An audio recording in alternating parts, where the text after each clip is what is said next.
everybody, and welcome to the Neurodiverging Podcast. My name is Danielle Sullivan. I am your host. Thanks for tuning in with us today.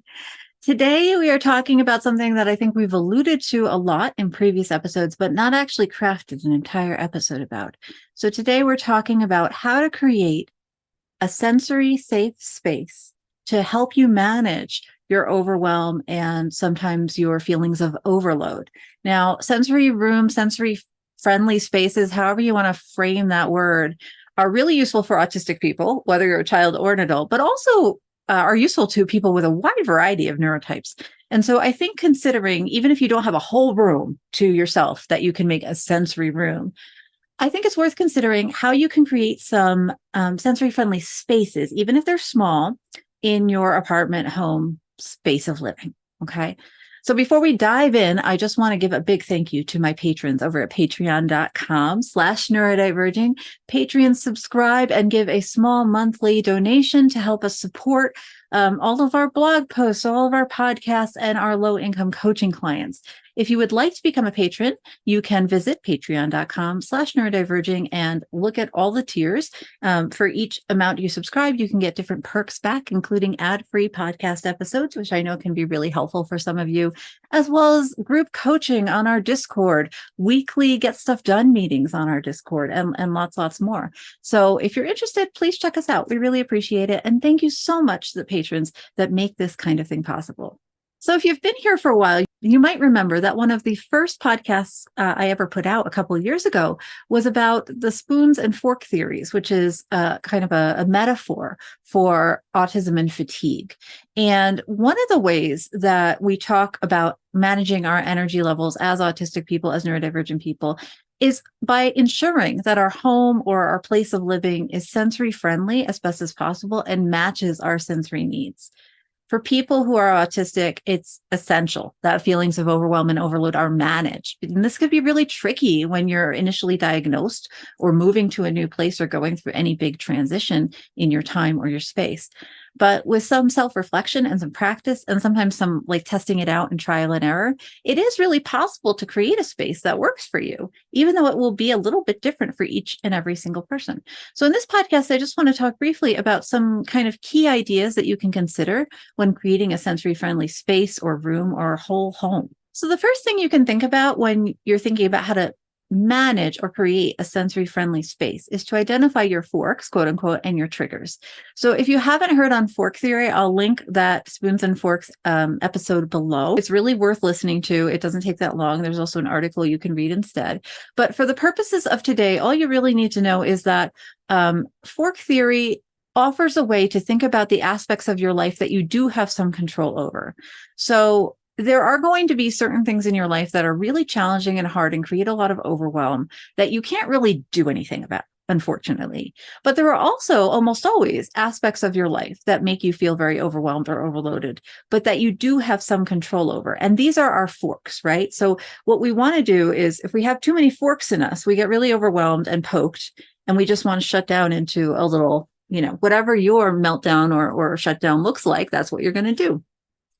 But if you can remove some of those forks, you create space. And when you create that space, you have more capacity not to overload and to problem solve some of this stuff, right? So, for example, perhaps you are somebody who gets really overwhelmed by certain sounds or certain light. Maybe for you, it's certain smells or scents that are just too much. Identifying what's triggering to you is the most important step of being able to start crafting a space that is the opposite of triggering. Okay. The next step is taking action to help create an environment that works for you. So we're going to break this down a little bit more. So first of all, let's talk about sound and noise. If auditory stimuli is a problem for you, there are many ways that you can dampen noise in your home, in your space. You can get carpets or rugs for the floors to create better acoustic environments. If you have a lot of hard surfaces, area rugs can be really helpful just to absorb some of the noise. You can buy paneling, like online on Amazon. I can put a link below to some that help also absorb noise if you're in a place with a lot of echoes, which I know really gets me personally. So I have to assume it gets other autistic people too.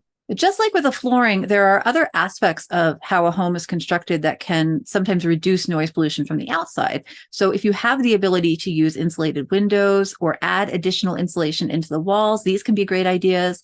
If those things are out of your control, you rent, you don't have the money for it right now, adding soft stuff in your house can reduce noise and echoes. So getting a couple beanbag chairs, getting more cushiony, pillowy stuff, getting a couple of those like boyfriend pillows that have the arms, just putting as much soft stuff, getting some tapestries or blackout curtains for your windows, that kind of stuff can really dampen out the echoes and also make it so that say the humming from your refrigerator doesn't get transmitted all the way into your living room, right? Or all the way into your bedroom. It can keep noises in their space when you have more soft stuff absorbing. So if you're able to, that can be a really inexpensive and relatively easy way to dampen some of that noise. Another option can be investing in some high quality noise canceling headphones. These really help so many of my clients. And I know if you're an adult and you've never used, headphones or ear defenders or even earplugs before, it might feel like people are staring at you a lot when you use them. It might feel overwhelming. High quality noise canceling headphones, you can plug them in to your cell phone and make it like you're listening to music and not actually listen to anything. People on the outside don't know, they're not going to notice if something is playing or not. So you can wear the headphones and just pretend that something is being piped in. You can also there are lots of low profile earplugs that you can wear. And I actually have a list on the website. My favorite ones are Vibes. I really like them. I'm not being sponsored by Vibes, but I've had mine for a couple of years and I wear them basically daily. They're really great for dampening out a lot of house noise, like the washing machine or the dishwasher kicking on, the air ducts making that rattling noise, or the electricity when the light bulb goes out, making that kind of high pitched roaring. They dampen all that stuff, but I can still hear my kids through them. I can still hear my cats through them. I would still hear a plane crash, right? So it's not making me feel unsafe. Like it's not dampening my hearing to the point that I feel unsafe. So I really like Vibes. I also have a lot of friends who swear by Loops. I have not tried Loops, so I can't, vouch for them personally. But from having talked to a lot of folks who use earbuds and noise cancellation technology, it seems like they might also be a really good fit. So I'll link again that post I have on earplugs down below if you need some ideas. But I also really encourage you to go on your favorite, Facebook group or board or go on Autastic and ask other people what do they like for sound sensitivity. Some people need a lot of audio input in order to focus and be calm. Some people need less, right? So when you are making your safe space, your sensory safe space, I'm going to give you ideas of how to dampen things, but you can also be thinking about how to add as well, how to increase, right? If you're somebody, I can't think of anyone who really likes echoes, for example. But if you're someone who's going to be really calmed by certain kinds of noise, certain kinds of music, certain kinds of percussion, then add to your space, right? You don't always have to be taking away. So let's take a minute and talk about visual stimuli and light. So most neurotypes do better with natural lighting over artificial lighting. There's lots of research on how lighting affects the brain, how it affects production of melatonin, how it affects your sleep-wake cycle, how it affects your energy and your anxiety. You can absolutely Google that. The really reductive thing to take away from all that research is natural lighting is best if you can get it, okay? Artificial lighting can cause problems for some kinds of people. So when you're choosing types of lighting fixtures and types of light bulbs, it's best if you can try to steer clear of fluorescent ones. Lamps can be a good choice because you can often find ones with different settings and colors. So you can test out whether red light or green light or whatever purple light is going to be best for you. If you're somebody with migraines, for example, a rose tinted light might reduce your migraines, whereas a blue one might make it a lot worse. If a dimmer switch is available on your lamp, this can be even better because you can really try out what is the best brightness of light where you are able to see and do what you need to do, but also aren't overstressing your eyes and your brain. Okay. Color and patterns can matter a lot too. So if you have the option, consider the color of your walls based on what the room is going to be used for. If you want to create a space that you're using as a calming space, choosing something like a light blue might be helpful. If you're wanting a space that is energizing, maybe green. If painting areas of your home is not doable, consider adding or taking away furnishings with particular colors. I'll also say some patterns can feel overwhelming or distracting. So really think about what works best for you. Some people who can't paint on their walls also will put up those wall decals you can get on like Etsy or Lowe's, or put up a lot of art, right? Art doesn't have to be expensive. You can get inexpensive art, and it can really help set the tone for the space that you want to be in. And it can be a centering item too, for when you're feeling overwhelmed. It can give you something to really focus in on if you have the right kind of art in your room. If too much visual stimuli is distracting for you, choose a more minimalistic approach to your furniture and your painting. Maintaining minimal clutter where possible is a good idea if you get overwhelmed by a lot of visual input. I'm a little bit of a maximalist. I like a lot of art on my walls. I like a lot of color on my walls, and I don't really mind clutter up to a certain point where it becomes like a safety hazard. But a lot of people can't work if there's stuff everywhere. They feel like their space is disorganized, so they feel internally disorganized. So really think about, what kind of person are you? If you could maintain your house exactly the way you wanted it to, if you could start with no thought of money and no thought of like real life constraints and make your room look the way you want it to, what would it look like? Right? You're not going to be able to achieve every single thing on your list. There are real life constraints, but a lot of times you can do a lot more than you think you might be able to. It's sometimes not possible. Again, if you're renting, if you're in an apartment, if you're in a small space, you might not be able to change a lot. But there's still going to be something you can change, right? Can you change the height of your furniture? Can you move the furniture around? Can you put stuff on the walls? Can you take stuff off the walls, right? Can you put up a couple of decals? Can you give yourself a focusing space? Whatever it is, it can be really helpful. Let's talk about touch and tactile surfaces. I think this is one sense that a lot of people kind of forget about when they're thinking about a safe space. A lot of us do think about the noises and the lights that we engage with every day. Many people, especially those of us who have some trauma background and may not be in our bodies a lot, discount touch or are aversive to touch. And if that's you, that's absolutely okay if that's where you are. That said, texture and using your body to feel safe can be part of healing that nervous system and getting yourself back to a place where you're able to be in your body more consistently. This is something you can absolutely check in with your mental health professional or your therapist about. I'm not trying to give you medical advice, but I am saying that thinking about the sense of touch in your safe space can be really important for certain kinds of brains. So the texture of everyday household items is an important consideration for anybody who's autistic, but also if you're ADHD, if you have sensory processing challenges, if you have executive function challenges, this can make a really big difference. If you have physical disabilities, right, like MS or any kind of nervous system issues, you want to consider carefully what textures and touch sensations are sensory friendly for you, especially things that you're going to use a lot. If you're using something every single day and it feels awful, you are spending energy every day feeling awful, when maybe you could just replace the thing or use something different, slightly differently, and not be using that energy badly every day. So if an item feels too rough or too smooth, or it's just not right for you, you can think about replacing it with something else, adjusting it somehow, or rethinking how you do the task. A lot of times, a lot of us even avoid certain tasks in our house because there's something off with the sensory input, right? So for example, I will tell you, one of my kids can't handle touching silverware, but he can handle plasticware, flatware, silicone, almost any other kind of texture, but not metal. So his choice is to either spend a lot of energy every day gearing himself up to touch the metal so that he can eat, multiple times a day, every time he eats, or we can offer him plasticware that's reusable that he uses instead. And he can use that plasticware and use all that energy he was using for the silverware somewhere else, right? I used to avoid doing the dishes because I didn't like the feeling and the scent of the sponge. Then I realized you can actually not use a sponge. You can use dishcloths. You can use those little scrubbers. You can change your dish soap, right?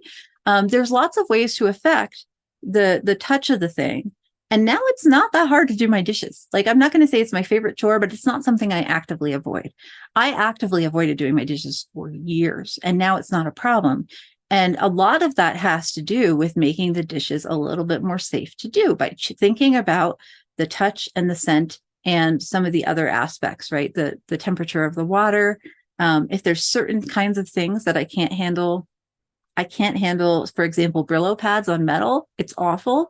I don't do that task. I either cook in other ways so I don't have metal in my sink, or I make sure somebody else is available to wash that piece if I want to use the thing. Thinking about that touch and sense of touch can be really important. So how you clean your house, particular detergents might bother your skin, or particular methods of cleaning your clothes might feel rough. Find out what works for you and what doesn't. There's no judgment and no shame in how you take care of your space, right? You take care of your space the way it works for you. So it might take some trial and error, but that's part of the process. And the end goal is to create a home environment that you feel comfortable in.